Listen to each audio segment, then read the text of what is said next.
I'm Claire. Over the past week, I've had the privilege to interview 6 recovering heroin addicts. 4 are incarcerated and 2 are not. I'm honored to have had the opportunity to hear the stories from these strong individuals, and I'm here today to share them with you. Can you describe your life prior to your recovery? Life prior to my recovery was rough. I was born addicted to heroin, so I grew up around all that. At 15, I started using myself. So that's been about 20 years now, a little more, give or take. I got in a lot of trouble. You know, as a kid, I was very manipulative and deceptive. And once I started using drugs, it helped me escape. You know, it helped me cope with things, cope with my lifestyle, my mother's lifestyle, cope with my father being gone. But eventually it turned out to be just the downfall of everything. It just made my life spiral out of control really quick. Prior to my recovery, my life was miserable. Out in the world, the streets, shoplifting, using my body at times to get money, doing anything that would help me get my next fix. Very dysfunctional. I was raised in a home where drugs was normal. It was very abusive, mentally, physically, emotionally. My mom was a drug addict. She had me when she was really young. I didn't have a father. I had a stepfather, but he was like, I don't know, he didn't accept me as his kid, you know. It's really,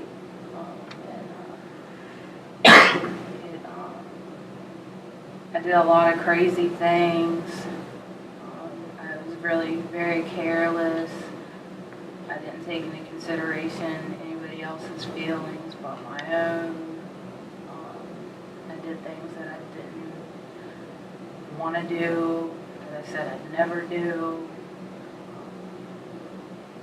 I lost a lot of my life behind using drugs. My life prior to my recovery was kind of up and down. It was up and down. I can't really say nothing good about it, all bad. I hit rock bottom. I lost a lot, family, friends, lost a lot of relationships with my family, burned a lot of bridges. It kind of made me angry and a bitter person.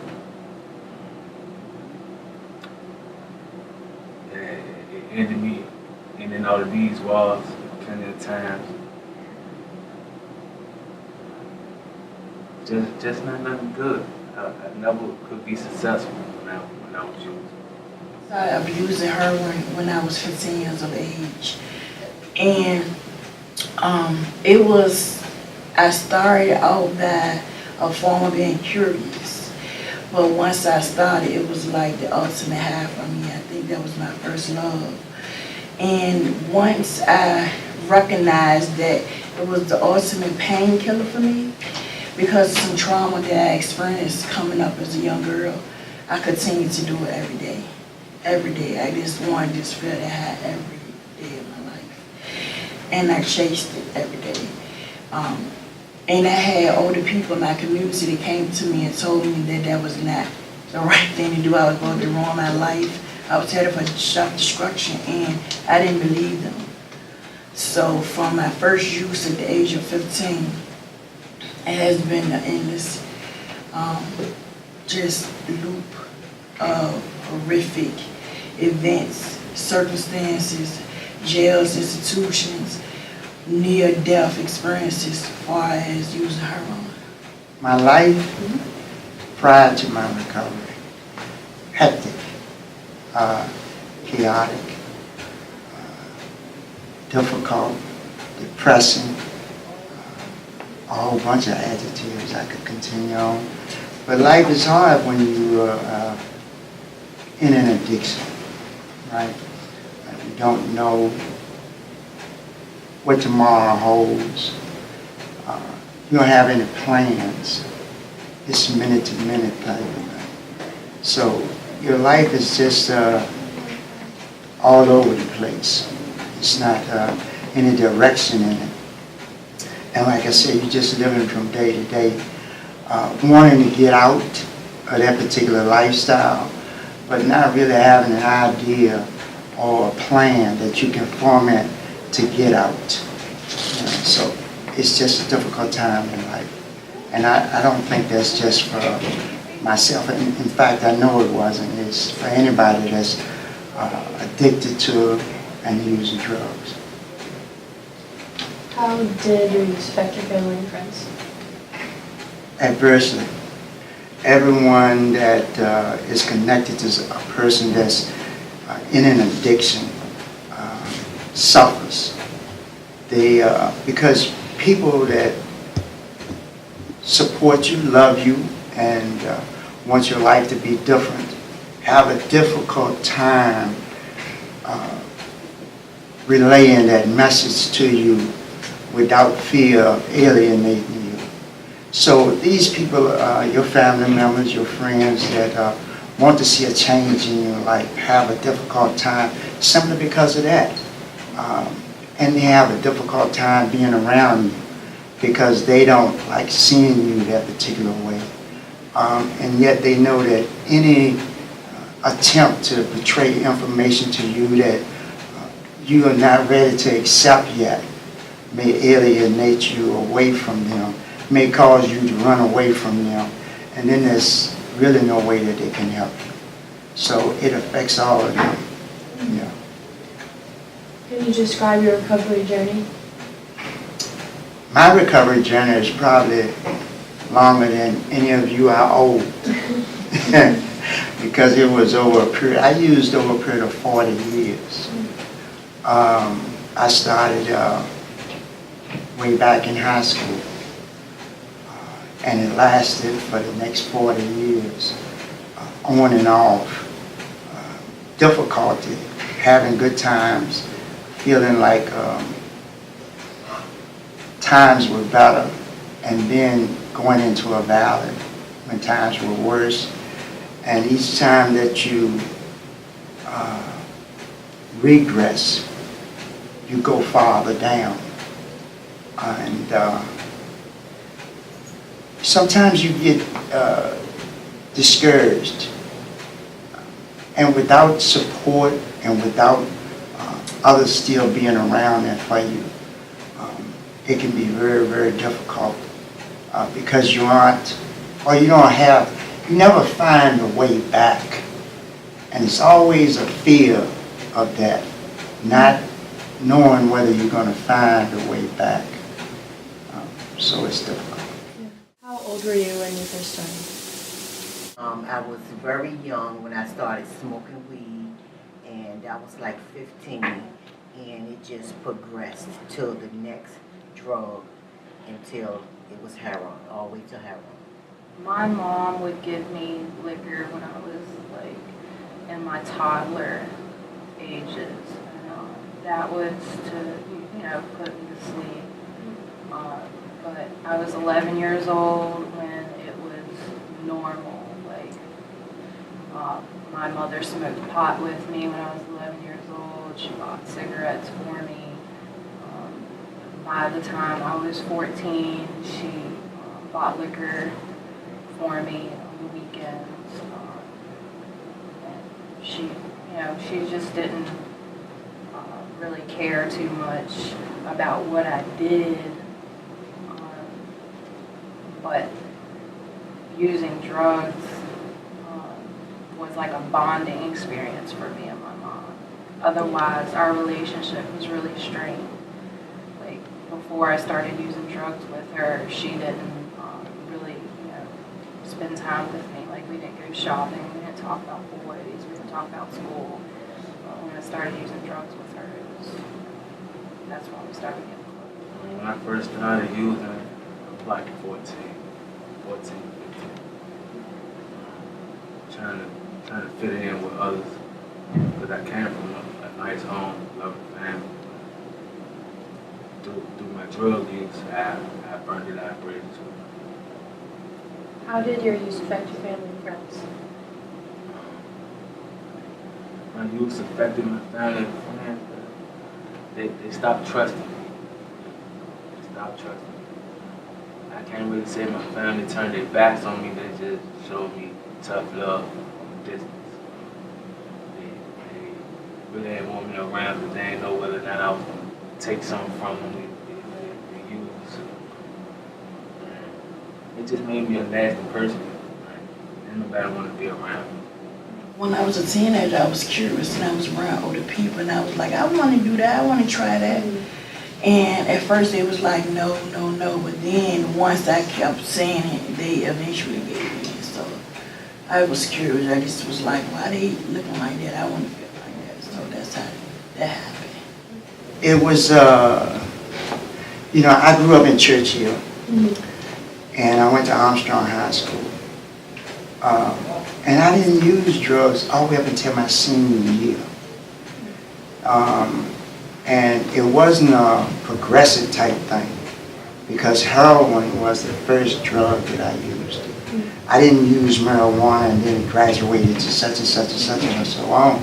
Heroin was the first thing that I used, and believe it or not, it was during the time when graduation was going on. Right, and we were about to go to a prom, and I used. Some of the people that were around me that I had grown and went through high school with had been using, but I hadn't tried it until that one particular time. And that was right before graduation. Right? So I got out of high school, and then it just went on because, when you get out of high school, you get your little job, you start earning your own little money. Now you can start doing little things that you want, and your little secretive stuff that you do. And so it went on from there, right? And my addiction grew from there, because I had a little money to do what I wanted to do with, and that kind of thing like that. So it wasn't a thing of peer pressure. It was more curiosity, right? And I think we all start out feeling like we're the exception to the rule. I'm going to use a little bit, but that's not going to bother me. I'm not going to be like them. Right. And that's the biggest lie, right? Because the drugs and addiction has no preferences. It does the same thing to all of us. So, how did your use affect your family and friends? When I was younger, it was the thing to do. Help me fit in. I was cool with everybody. Everybody liked me. My mother accepted it because she was an addict at the time. But eventually, as I got older, people didn't want to hang out no more. They seen that I was just all about myself. It drove my kids to stay away from me. Done a lot of time behind it. So, excuse me, my kids are a touchy subject. In the beginning of my addiction, my family had been very supportive of me, especially my mom that passed away in 2006. She did anything that I asked her to do, more like an enabler for me. But my sisters, after returning to prison so many times, they kind of like gave up on me. My kids, my daughter was very angry. She's my youngest child. She's 32, and she's been very angry dealing with my life, and not being in her life. And I lost a child to the streets. He got shot and killed. In the beginning, like I said, it bonded me and my mother. But as it progressed and it started to get really out of control, it put a really big strain on my family. My grandmother was the most positive influence that I had in my life at the time. She didn't use drugs, and she put a lot of faith in me. In the beginning, she actually kind of enabled me a little bit, but I think that's because she didn't want to see or even acknowledge that this is what I was becoming. This is where my life was going. But the more that it happened, you know, she had to cut me off, you know, and I lost 2 kids to the state. I have a daughter that I still get to see, but our relationship is not, you know, there is nothing. She calls me mommy, but that's just because that's what they've told her to call me, that I'm her mother, you know. But as far as a mother and daughter relationship, I don't have that.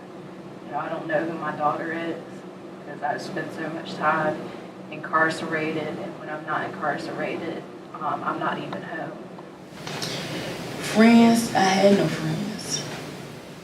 Because you know, I started at such an early age, and the people that was around me that gave it to me, they was not my friends. Because a friend wouldn't give a friend drugs at an early age like that. When you abuse drugs, you become antisocial. You know, so you really not associating yourself with anybody outside the drug scene anyway. So it's not really friendships that you acquire along the way. Family, I've always felt like I was the black sheep of my family. And that was because some things that happened to me as a young girl. I didn't trust my family. So it wasn't really hard for me to stay away from them. They looked at me like I was a street person. They, I mean, just like any family that a person uses drugs, they talk about them, they, you know, do some things. They might talk about you, but they don't tell what goes on with them. But needless to say, today, I have the respect of my family. And my family comes to me for support in early years and asks me to help my other family members as a result in getting them clean and staying clean. So. Oh, it was great. It was a great price in so many different ways because it takes from you in every facet of your life. You know, if you think about financially, right, and you say, well, at a minimum wage, right, say like you make $20,000 a year, $15,000, $20,000. Now you multiply that times 40 years, and you can see the economic loss that I had taken, right? And when I take an economic loss in my life, that not only affects me, but it affects my children, other people, because I'm more of a dependent now because of the addiction, and I'm not a contributor because I can't contribute. The only thing I'm contributing to it is drugs, right, or the people that are selling it, whatever. You know, otherwise you take from yourself in growth, you know, mentally, spiritually, any part of your life that needs to be fed and grown at a particular time. It takes from all parts of our lives, you know, because you stop growing emotionally.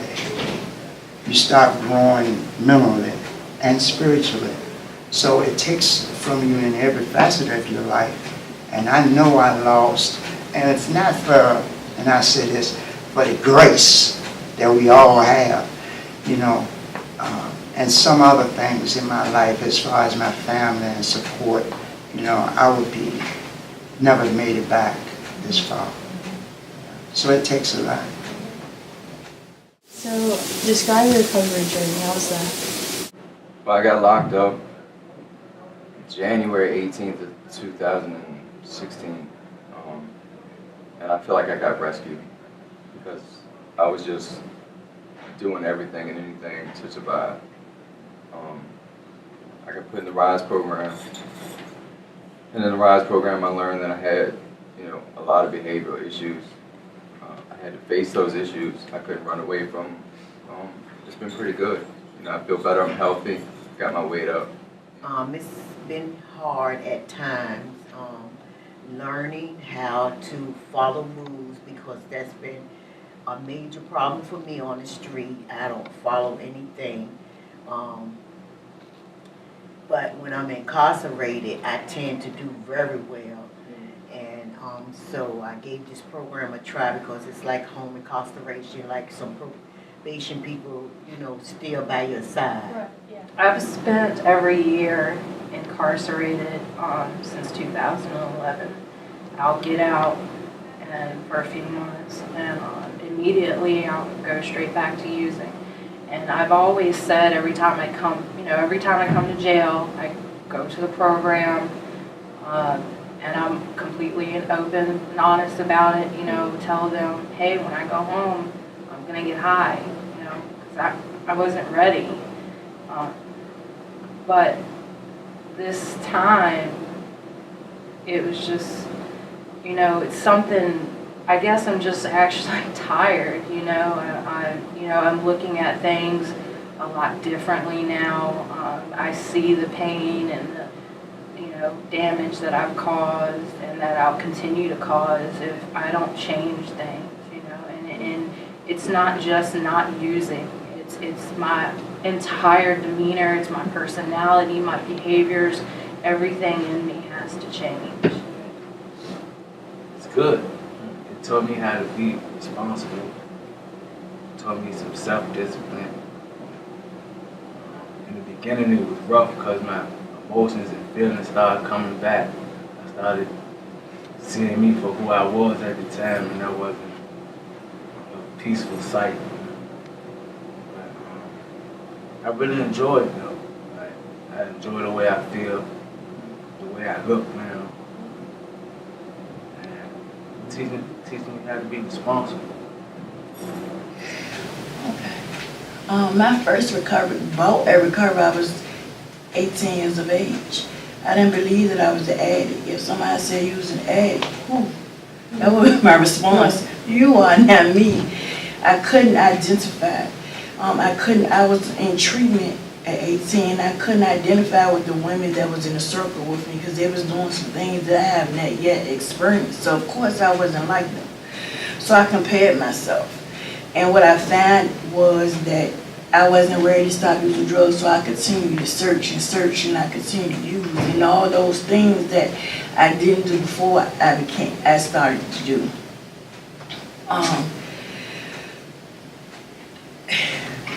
Because of the traumatic pain that I experienced coming up, I was running. Like, I was always a runner. I didn't want to face anything, any pain, any death, any life on like term experience responsibilities. I didn't want anything to do with it. So I run. And drugs was just my thing to run to. I have been in numerous recovery places. I've been in Tucker's, Chippenham, St. Mary's. Like, I've been all the way up to DC trying to recover, but I kept running, like I said. Not until this time I was desperate to do something different with my life. I'm 38 years of age right now. I'm ready to turn 39. And this time around, I just was really tired. Really, like, I was up from 6 a.m. to 6 p.m. all day long, 7 days a week, walking the street, doing any and everything to do to get drugs. So this time, I overdosed. And I didn't have to go to the hospital or anything, but when I came to, I was really drained. So I didn't use for like the next day because I was really drained. But needless to say, I end up the next day trying to go and commit a crime to obtain some drugs, and I got locked up. So when I got locked up and I came to Henrico, I was like, okay, I was ready to surrender. And then I just thought about it. I was like, I'm tired of doing this. I was desperate to do something different. So my recovery journey started in the RISE program. So as I just submitted and I just surrendered. And I utilized the program. I knew I didn't want to use no more. So when I got out the program, I entered Narcotics Anonymous. And whereas that's a 12-step program, and I'm involved in that. And also, I'm on the service structure board called H9. We go inside the jails and take the message to people. I'm also in a intra-organization called Roots. It's called Reinvent Ourselves Inside the System. So I love doing service work. I love working and stuff, so I was sponsor and obtain meetings. Like I do a whole lot of stuff to better myself on a daily basis. So what would you tell those who haven't yet begun to use? Don't. Especially heroin. You're not yourself. You do things that you normally won't do, and you're very out of character. You know, you could be the best person in the world. You know, very sharing, loving, caring. As soon as you start using that, it's all selfishness and it's all deception. Don't ever use anything from drinking to marijuana. It's only going to progress and it's going to make your life a living hell. I would definitely tell them not to use. You know, it's not, it seems great, it looks great, you know, your friends are gonna think you're cool or whatever, but if you're like me, your brain doesn't function like the normal person. So the first time that I take any type of drug into my system, I'm immediately thinking about the next one and the next one. And the things that I'll do to get those things are going to be dangerous. They're going to be immoral, you know, and I would definitely suggest, you know, it's really cliche to say, but if you don't pick it up, you can't get any. Having used is a good thing, and don't pick it up. Your future can't be successful in using no kind of drug. All drugs are the same. It all leads down one path, and that's destruction.